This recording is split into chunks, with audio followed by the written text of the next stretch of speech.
হরে কৃষ্ণ, জয় রাধেশ্যাম, রাধে রাধে।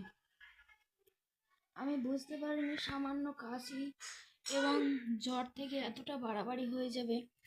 আমি এখন খুবই কঠিন একটা রোগের মধ্যে আক্রান্ত হয়ে গেছি এবং আজ 7 দিন আমি বিছানায়।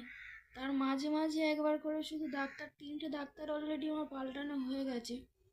রিপোর্ট ফের আজকে ব্লাড দিয়েছি। জানি না আমার কি আসলে কঠিন রোগটা কি হয়েছে, এখনো ধরা পড়েনি। কিন্তু আমি ক্রমশ কিছু খেতে তো পাচ্ছি না এবং বিছানা ছেড়ে উঠতেও পারছি না। আমি জানি না কি হয়েছে, তবে এই রোগ থেকে আমার অনেক শিক্ষা বা অনেক কিছু শিক্ষণীয় ব্যাপার, অভিজ্ঞতা মানুষের হয়ে থাকে। জানি না, মানুষের নিঃশ্বাসের তো কোনো বিশ্বাস নেই, বা কে কতদিন বাঁচবে সেটাও কেউ বলতে পারে না।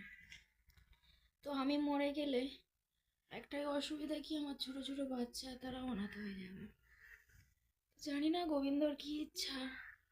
তো ডাক্তার লাস্ট কালকে যখন গেলাম, ডাক্তার বলেই দিল যে ডাক্তার আমরা আর কিছু করতে পারবো না, হয় নার্সিংহোম বা হাসপাতালে ভর্তি করতে হবে। তো আমি গোবিন্দর কাছে একটাই কথা বলছি যে আমাকে যেন নার্সিংহোমে বা হাসপাতালে যেন না ভর্তি হতে হয়, আমার যেন বাড়ি থেকেই যেন সমস্ত কিছু ভালো হয়ে যায়। জানি না তার কি ইচ্ছা। আজ 7 দিন ধরে একইভাবে বিছানায়, তো আর শুয়েও থাকতে পারছি না, আর এ কষ্টে যন্ত্রণা সহ্যও করতে পারছি না। ওই জন্য ভিডিও ঠিকঠাক কি একদমই তো দিতে পারছি না, তার কারণ আমি তো বিছানা ছেড়ে উঠতেই পারছি না। জানি না আমি আদৌ ভালো হব কি না। তো আপনারা অতি অবশ্যই গোবিন্দর কাছে আমার নামে প্রার্থনা করবেন, যাতে আমি সুস্থ ভালো হয়ে যেতে পারি। জানি না আর কত ভোগান্তি বা জানি না আর কত কষ্ট আমাকে পেতে হবে, জানি না। তবে একটুখানি আমি তো জানি যে ভক্তি পথে বারবার ভগবান পরীক্ষা নেয়। তো আমি এটা বুঝতে পারছি ভালো রকম যে এটা আমার একটা পরীক্ষা।